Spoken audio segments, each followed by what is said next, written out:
السلام علیکم ناظرین، آپ دیکھ رہے ہیں اعکاظ ٹی وی۔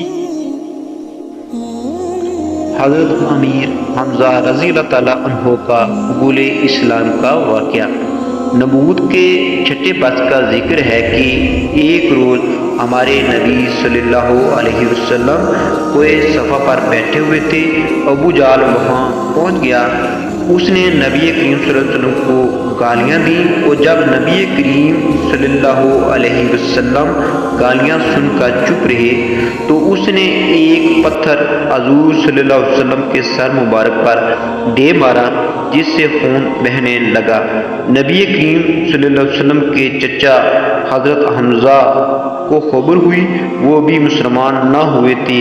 قرابت کے جوش میں آ کر ابو جہل کے پاس پہنچے اور اس کے سر پر اتنے زور سے کمان ماری کہ وہ زخمی ہو گیا۔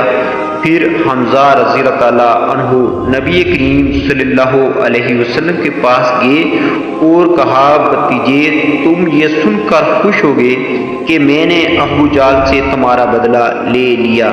نبی کریم صلی اللہ علیہ وسلم نے فرمایا، چچا جان، میں ایسی باتوں سے خوش نہیں ہوا کرتا۔